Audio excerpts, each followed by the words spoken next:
Hello, folks. In this video, we're going to be talking about child support, what it is for, how it is calculated, and how it is split between the parents.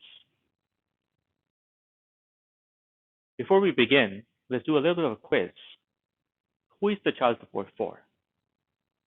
Is it for the mother, for the father, or is it for the child? What do you think? Well, if you answered the mother, you would be wrong. If you answered the father, you would also be wrong. The correct answer is for the child. Child support is for the child. It is meant for the child. It is meant to cover the expenses on the child to raise a child, and anything that is spent on a child, that is what child support is for. That's what the child support law is for. And child is the person who's owed the support, not the mother or the father. Let's do another quiz. Who's responsible to pay for the child? Who's responsible to pay the expenses incurred in raising the child? Is it the mother, the father? Is it the richer parent, the one who earns more? Or is it both of them?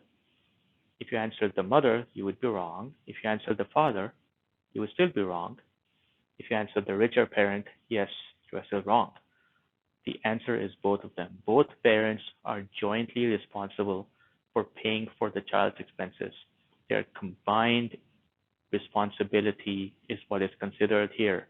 Think about the child. The child doesn't care who earns more. The child doesn't care whether it is the father's income or the mother's income. For the child, what the parents earn together is what is important.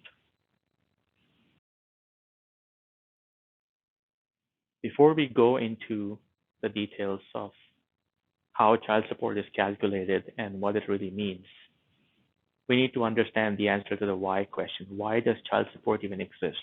Why even institute the law of child support? Family courts favor status quo for the children to minimize instability.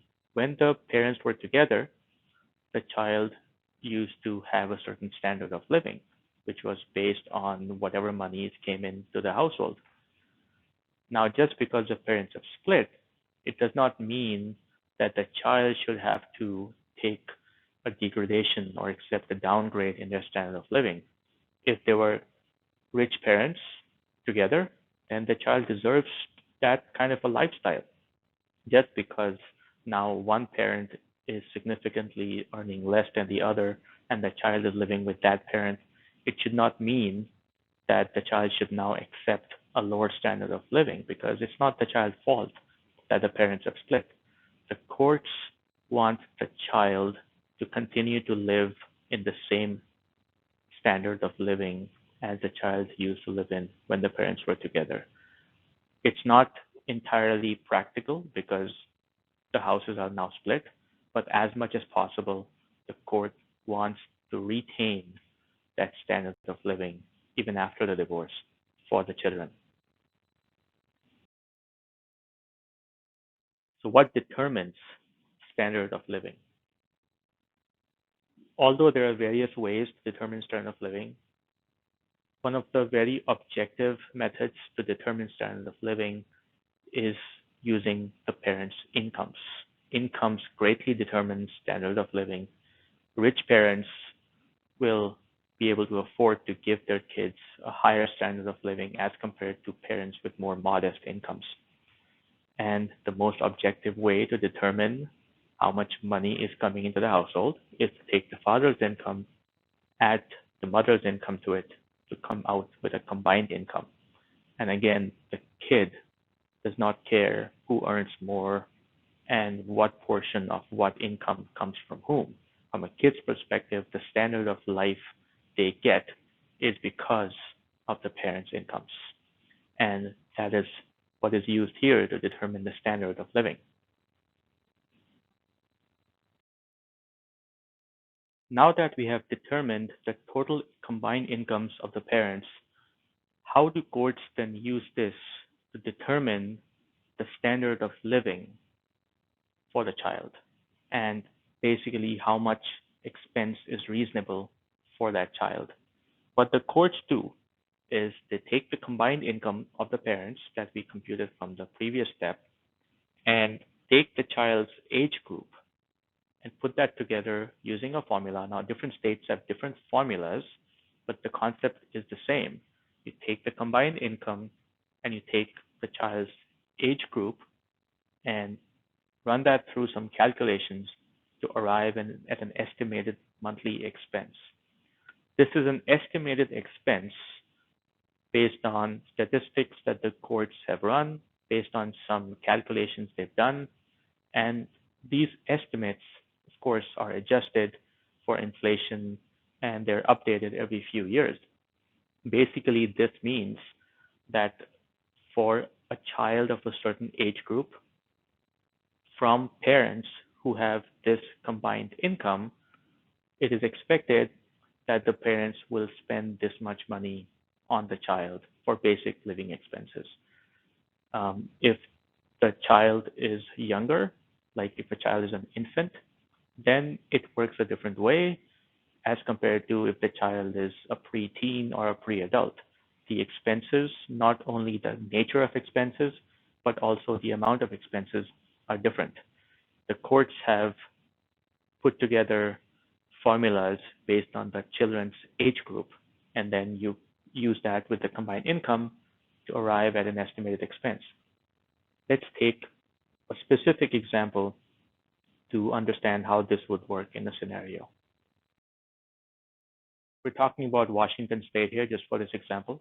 Different states have different numbers, but just let's talk about Washington State for a little bit. Let's say the father's net monthly income is $6,000. The mother's net monthly income is $4,000. Therefore, the combined net monthly income is $10,000. Now, net is somewhat like how net is calculated in a tax return, but not as detailed. Basically, you take the gross income and there are some fixed deductions that you can make from the gross income to arrive at the net income. It is not as complicated or as detailed as a tax return. It's just a few deductions that everybody can take. And from that, you compute the net income.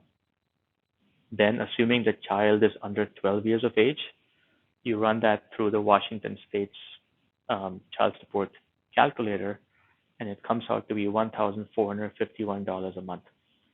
This number is the estimated average expense that parents who earn about $10,000 net a month together will be spending on a child who is under 12 years of age.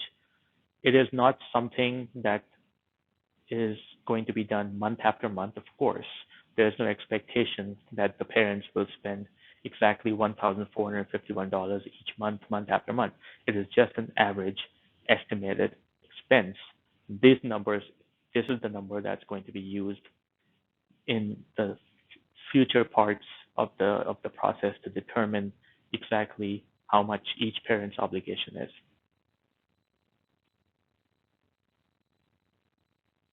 In many court documents, and whenever you approach the court, if you start filling out a child support worksheet, you will see the term basic obligation. What we talked about here is the basic obligation. This number that we arrived at is called the basic obligation. This covers basic living expenses. And in a few minutes, we'll see exactly what basic covers. But if you just take note of this term, basic obligation, then you'll be able to follow along much easier.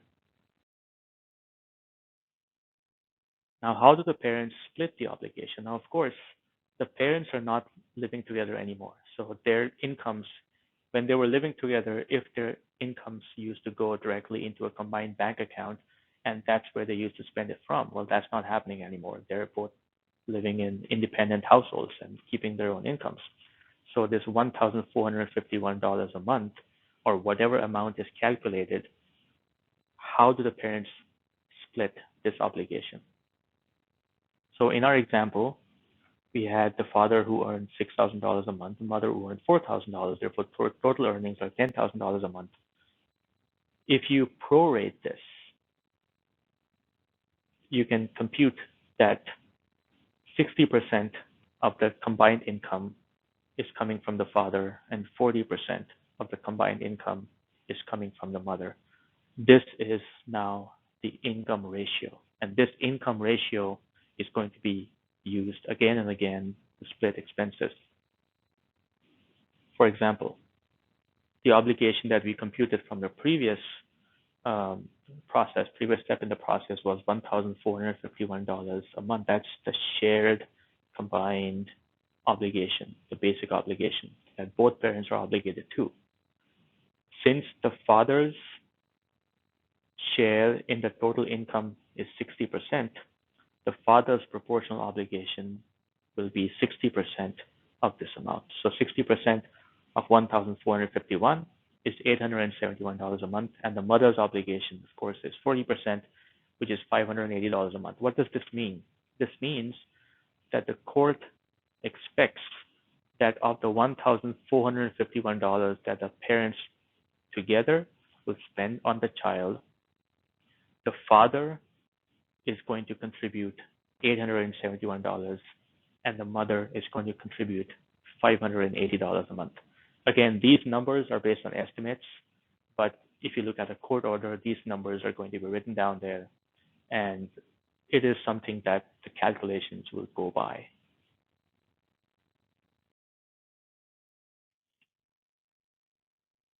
What does basic obligation cover?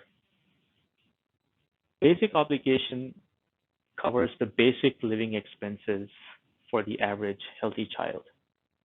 It is something that most, if not all, parents are expected to spend on their child, like food, clothing, education, basic entertainment, some vacation, maybe some birthday parties, maybe just calling friends over and having, just buying some toys and just basically raising a child normally. This is not something extraordinary. This is the basic living expense for the child that all parents are expected to have for their child, for an average healthy child.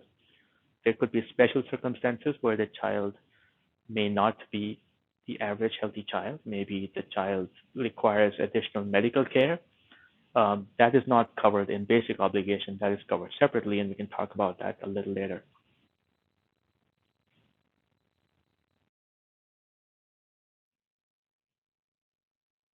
When we talk about what is not covered in basic obligation, then you can see as we looked into in the previous slide, the basic obligation covers expenses that all parents are expected to make for the child. What is not covered in basic obligation is expenses applicable to only a subset of children. For example, if a child requires after-school care because both parents work, so both parents work full-time, when the child comes back home from school in the middle of the afternoon, they need somebody to look after them. Not every household has this situation.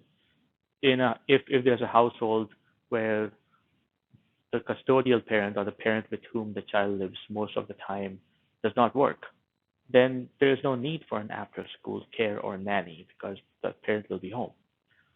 So after-school care is usually not covered in basic obligation. Uninsured medical expenses are usually not covered in basic obligation because normally people have insurance. At least one of the parents has insurance that covers the children. And if there are uninsured medical expenses, then they're going to be extra. Private school is usually not part of basic obligation because there are public schools everywhere, and it's the government's responsibility to provide every child with a public school that they can go to based on where they live. But sometimes public schools are not available for whatever reason, or sometimes a case can be made that the public schools in this area are just not the quality that parents would want to send them to. It is possible. In those cases, private schools may become necessary, but it's very, very rare. In most cases, private school is a choice. And if it's by choice, then it does not become a basic living expense. Summer camp is another thing. Again, if the primary custodial parent is at home, then the kids don't need to be sent to summer camp. They could be sent to summer camp. Summer camp might be an add-on to their life, but it is not a basic necessary living expense that all parents incur. Now, what becomes important is to understand who pays for these expenses. Since both parents are living separately in their own households, when the court says the estimated expense is $1,451 a month, then who's actually making these expenses? If the father is responsible for a certain amount and the mother is responsible for a certain amount, who's actually making these? Like when the child is being fed the food, who purchased the food? Now, of course, it's not going to happen that they're both going to go to the grocery store and the father is going to pay 60% of the bill and the mother will pay 40%. No, of course not. So how does this thing work? Basically, in many custody arrangements, there is a custodial parent. It's the parent with whom the child lives a majority of the time. You can say even most of the time. Nowadays, the courts are going more towards 50-50 parenting plans, but in the more traditional parenting plans that have been issued in the last few decades, one parent is usually the custodial parent, and that's the parent with whom the child lives most of the time. It is expected that that parent will be incurring the expense directly for the basic living of the child. It is expected that that parent will buy the food, most of the food for the child. It's expected that parent will spend on the clothing most of the time. It's expected that that parent will spend money on the basic education, buying books and all the supplies. So if the amount is $1,451 a month, and that is what is estimated to be spent on the child, then it is also expected that it is the custodial parent who's actually spending all that money, because if the child lives with them most of the time and they're making all these expenses, then it is expected that the custodial parent is actually incurring the full amount. Therefore, it becomes important for the non-custodial parent to send their share of the expense to the custodial parent. So in this case, in our father versus in our father with mother case, the father's obligation was $871 a month. Therefore, the father will send a check over every month to the mother as a reimbursement for the proportion that he's responsible for. What this means is that if the mother actually spent 1,451 and the father paid her back in the amount of 871, then eventually we're fulfilling each parent's obligation. The mother is spending 580 after being reimbursed, and the father is spending 871. Now, of course, as we said before, there is no expectation that the exact amount will be spent every month, but it is just an average estimate, and that's what we go with. What about non-basic expenses? How are they shared? So let's, for example, assume that the non-custodial parent incurs an expense for the child. Supposing the child needs a medical procedure done, and the non-custodial parent takes the responsibility of getting the medical procedure done, and that medical procedure is not part of the basic living expense. The non-custodial parent might incur the expense, and then the custodial parent will then have to reimburse their proportion to the non-custodial parent. This is a very common scenario. This is something that courts cannot anticipate in advance because these are not something that every household does. So usually court orders have this clause in it that says that any expenses that are not the basic expenses must still be shared in the same ratio as the income. So in this case, the father's ratio is 60%, the mother's ratio is 40%. If the father has an expense that's not covered in basic support, then the expectation is that the mother will reimburse him for 40% of that expense. And the mother spends an amount that is not covered, then it's expected that the father will reimburse the mother by sending her 60% of that amount. How they do that exactly, they can send checks or they can just deduct. If the father is going to reimburse, he can just include it in the next child support payment. If the mother is going to reimburse, then the father can just deduct that from his next check. Either way, whatever the way it is, but that's how the expenses that are not covered in basic obligation are shared. So let's recap this. One is both parents are obligated to pay to raise the child. Two, it is the combined income that is used to determine the obligation. Three, obligation is split in the ratio of the incomes. And finally, four, the parent with the expense gets reimbursed by the other parent. This is true both for basic obligation, in which the custodial parent gets most of the expenses, and also true for non-basic expenses, where we had the example of the ad hoc medical treatments. In either case, the parent with the expense gets reimbursed by the other parent. I hope this video was useful to you. I hope it helped you understand how basic and non-basic child support works. If you liked it, then please click the like button. If you would like to see more videos, please subscribe so that you can be told, you can be notified by YouTube when I have uploaded a new video. A disclaimer is very important. This is not a substitute for legal advice. It is always a good idea to talk to a lawyer because there are a few reasons. One is that rules change. At the time this video was made, the rules could have been a certain way, and by the time you need to do something in the court's rules might have changed. The lawyers will be up to date with the rules.